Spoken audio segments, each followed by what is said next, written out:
નમસ્કાર વિદ્યાર્થી મિત્રો, આજે આપણે ચેપ્ટર નંબર 4 દ્વિચલ સુરેખ સમીકરણ ઓકે શબ્દ વાંચશો और સાંભળશો એટલે ખ્યાલ આવી જશે. દ્વિચલ ધેટ મીન્સ કે ચલ વેરિયેબલ્સ કેટલા હશે? બે હશે. અગાઉ ઇન પાસ તમે એક ચલ સુરેખ સમીકરણ વિશે અભ્યાસ કરી આવ્યા છો ધોરણ 8 ની અંદર. હવે આપણે દ્વિચલ સુરેખ સમીકરણનો અભ્યાસ કરીશું. C ax plus by plus c is equal to 0 એ દ્વિચલ સુરેખ સમીકરણ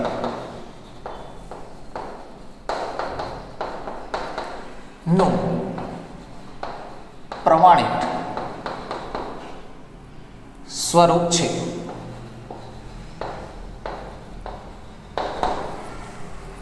હવે દ્વિચલ સુરેખ સમીકરણ એટલે શું? અહીં તમને પ્રમાણિત સ્વરૂપ લખેલ છે. તમે જોઈ શકો છો સમીકરણમાં x અને y બે ચલ છે. સી જ્યાં x અને y એ શું છે? ચલ વેરિયેબલ. ઓકે, x અને y શું છે? ચલ છે. અને કન્ડિશન શું છે કે બંને જે હોય x અને y એની ઘાતાંક કેટલી હશે? 1 હશે. ઓકે, ધેન a b અને c એ શું છે? a b અને c એ કોઈ પણ વાસ્તવિક સંખ્યાઓ જે તમે પ્રકરણ 1 માં વાસ્તવિક સંખ્યા વિશે અભ્યાસ કરી આવ્યા છે. કોઈ પણ સંખ્યા હોય, પરંતુ અહીં કન્ડિશન છે આ a અને b જે છે એ કેવી હોય છે? Belongs to R. પરંતુ a અને b જે છે એ a તથા b એકી સાથે શૂન્ય ન હોય. સી બરાબર ધ્યાનથી સમજો. a અને b બંનેના મૂલ્યો એકી સાથે શૂન્ય ન હોઈ શકે. હા, a નું મૂલ્ય શૂન્ય હોઈ શકે ઓર b નું મૂલ્ય શૂન્ય હોઈ શકે, પરંતુ બંને એકી સાથે શૂન્ય ન હોય. આ જે શરત છે એને કેટલીક વાર a² plus b² is not equal to 0 સ્વરૂપે પણ દર્શાવવામાં આવતી હોય છે. ઓકે, સો સિમ્પલ વ્યાખ્યા શું થશે? તો કે જે સમીકરણમાં ચલ કેટલા હોય?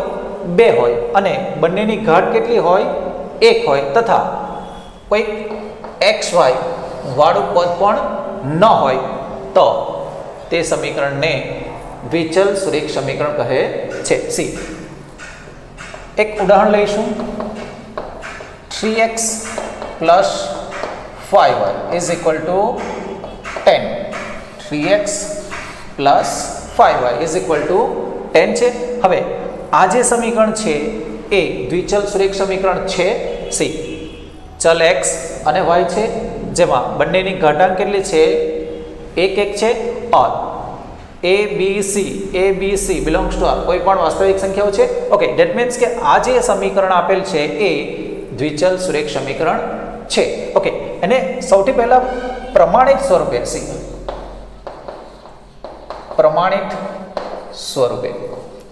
પ્રમાણિત સ્વરૂપે જ્યારે લખવાનું હોય then 3x plus 5y minus 10 is equal to 0 લખી શકાય. તમારી જે સંખ્યા છે એને શું કરવાનું છે? ડાબી બાજુએ લાવવાની છે અને ઇઝ ઇક્વલ ટુ 0 ફોર્મમાં લખવાનું છે. હવે તમને જે સમીકરણ મળે છે એને આપણે ને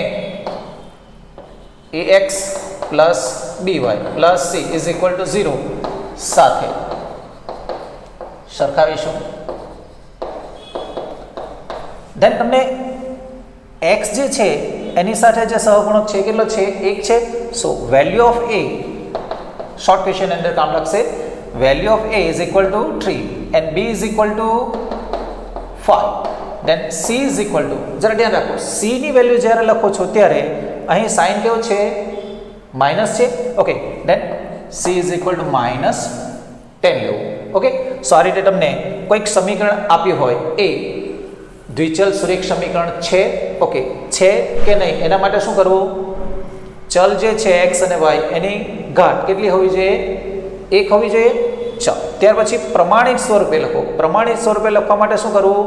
તમારી જે સંખ્યા છે એને ડાબી બાજુ લાવ્યા છે અને ઇઝ ઇક્વલ ટુ 0 ફોર્મમાં લખો. Then ax plus by plus c is equal to 0 સાથે સરખાવી a b અને c ની કિંમતો તમે મેળવી શકો. ઓકે, એક વધુ ઉદાહરણ લઈશું, વધુ ખ્યાલ આવશે. Like 3x is equal to 10 આપ્યા હોય. સી અહીં તમને એ જે છે એ આપેલ છે પરંતુ બી આપેલ નથી. સી પ્રમાણિત સ્વરૂપે લખવું હોય ત્યારે કેવી રીતે લખાય? પ્રમાણિત સ્વરૂપે then 3x minus 10 is equal to 0. શું થયું? પ્રમાણિત સ્વરૂપ. હવે આપણે શું કરવાનું છે?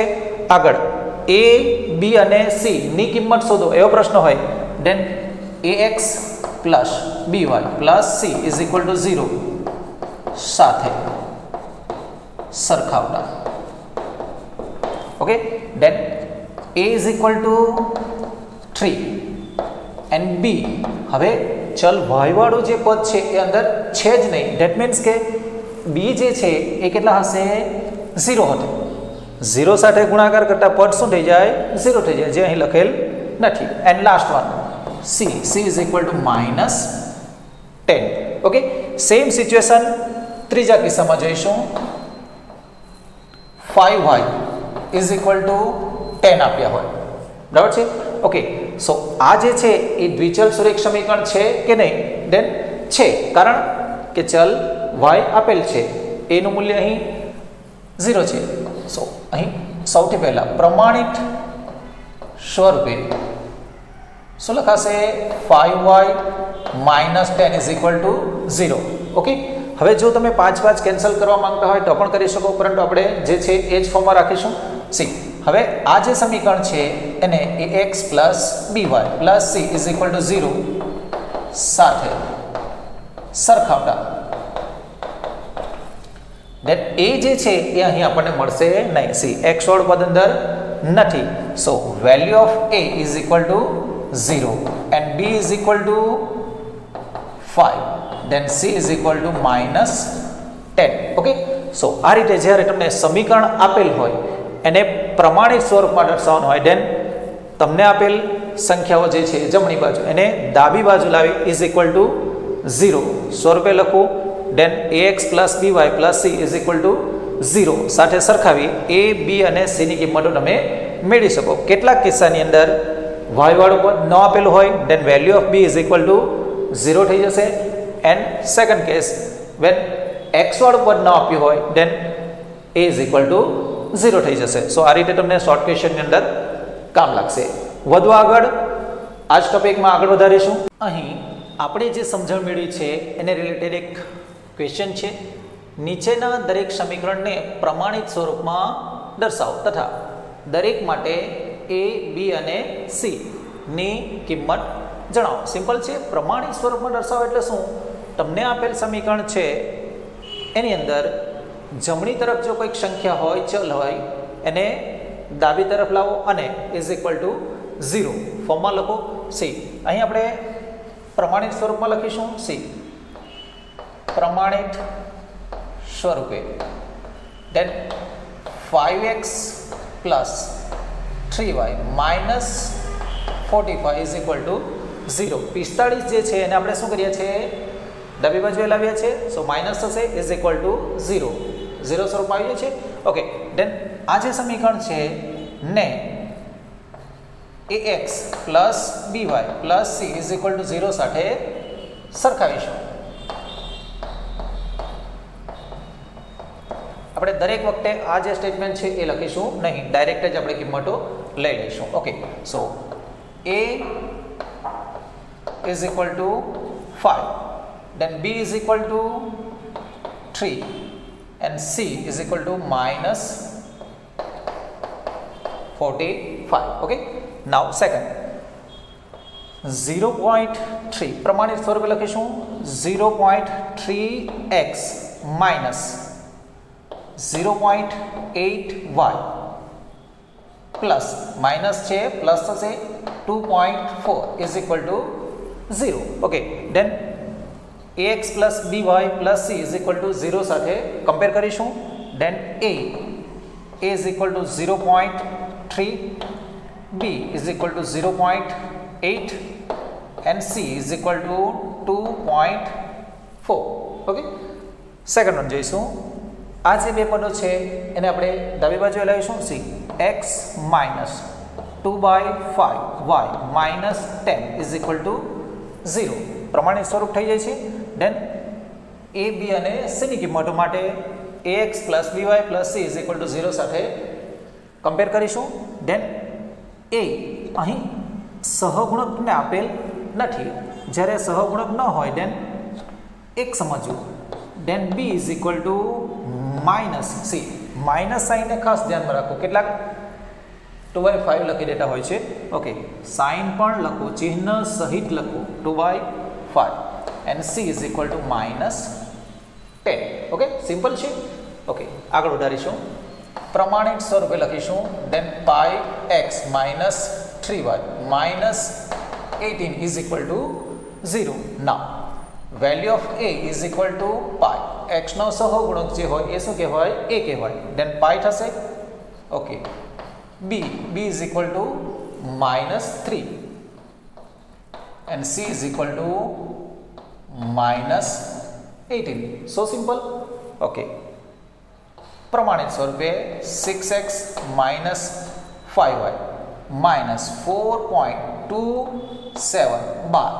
7 બારનો અર્થ આપણે પ્રકરણ 1 ની અંદર અભ્યાસ કર્યા છે. 7 7 7 7 આ રીતે આગળ વધે છે.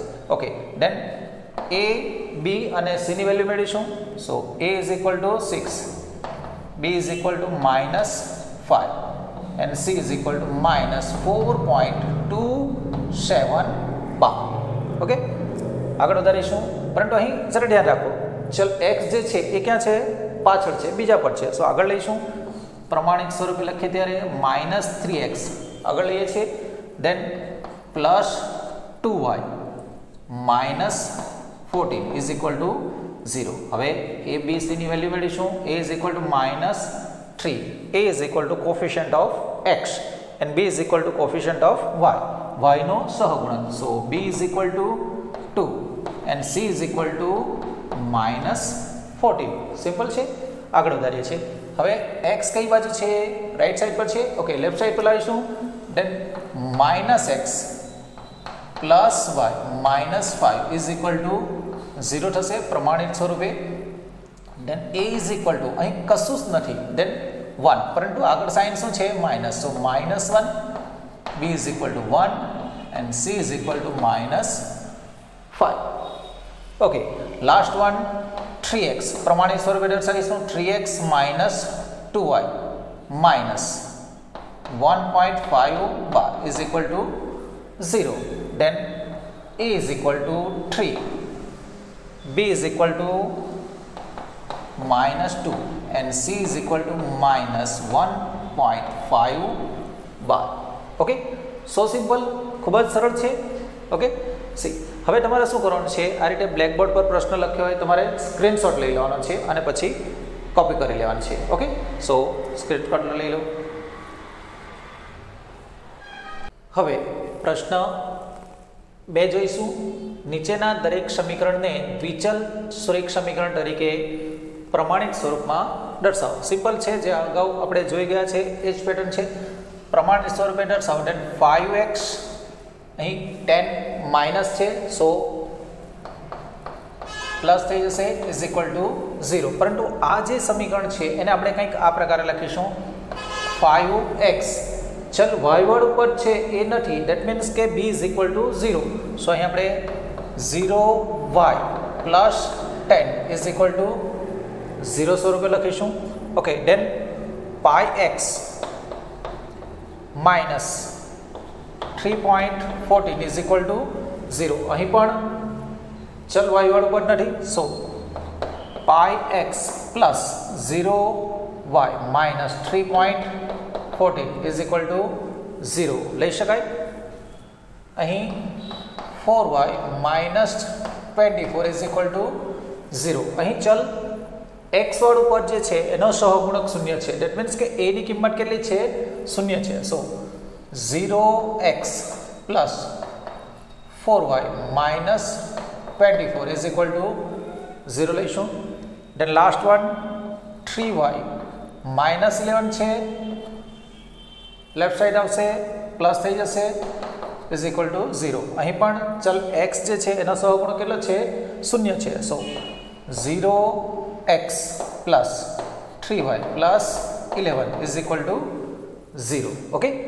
દેન ક્વેશ્ચન નંબર 3. 3 મોસંબી છે અને 6 નારંગી છે. બે પ્રકારના ફળો છે. ઓકે. બંનેની કુલ કિંમત કેટલી છે? 210 છે. હવે અહીં મોસંબી અને નારંગીની કિંમત આપણને ખબર નથી. સો આપણે ધારો કે મોસંબી ની કિંમત ₹x અને નારંગી ની કિંમત ₹y છે એમ આપણે ધારી લઈશું. મોસંબીની કિંમત કેટલી છે? x રૂપિયા અને નારંગીની કિંમત કેટલી છે? y રૂપિયા. હવે જો તમે મોસંબીની કિંમત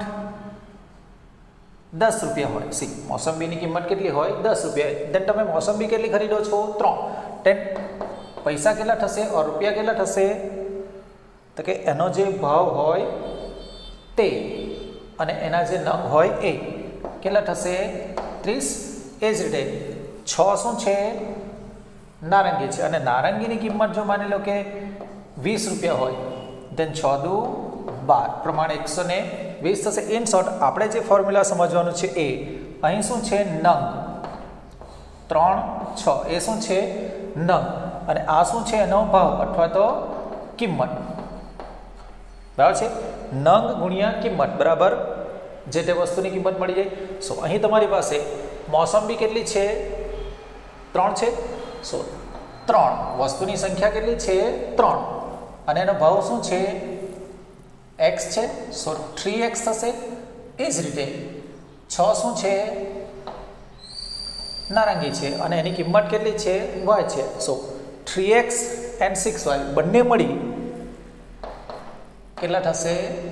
210 રૂપિયા થશે. લાઈક અહીં 3 ગુણ્યા 10 30 થશે, 6 ગુણ્યા 20 પછી જે કંઈ મળે એ કુલ કિંમત મળે છે. ઓકે. સો સિમ્પલ છે. મોસંબીની કિંમત આપણે કેટલી લીધી છે?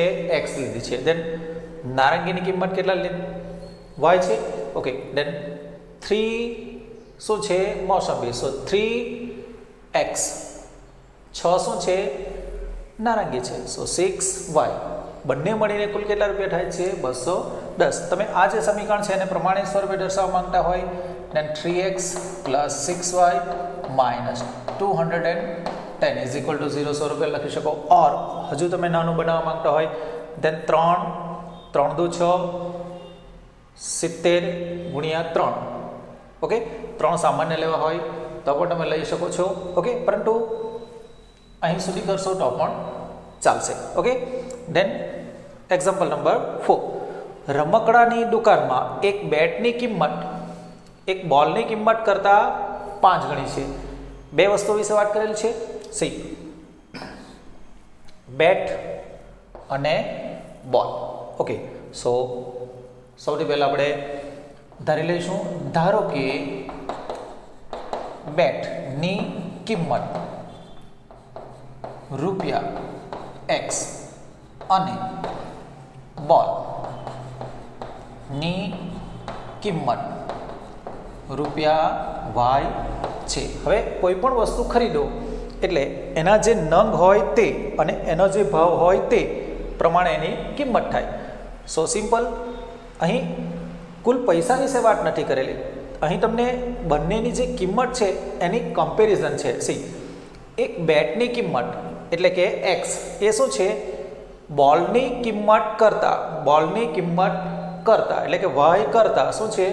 5 ગણી છે. સો સિમ્પલ સ્ટેટમેન્ટ બનશે બેટની કિંમત. અહીં તમારે આ જે સ્ટેટમેન્ટ છે એ લખવું જરૂરી છે. પછી આપણે સમીકરણ બનાવીશું. એક બેટની કિંમત એક બોલની કિંમત કરતા 5 ગણી છે. ધેન તમારે સમીકરણ લખશો, વધુ સારું લાગશે. બેટની કિંમત જે આપણે કેટલી ધારી છે x, એ શું છે બોલની કિંમત જે છે y એના કરતાં કેટલા ગણી છે 5 ગણી છે. સારી રીતે તમે સમીકરણ બનાવી શકો. ધેન પ્રમાણિત સ્વરૂપે દર્શાવવું હોય then x - 5y is equal to 0 સ્વરૂપે પણ લખી શકો. અહીં સુધી લખશો then it is also correct. Okay, thank you very much.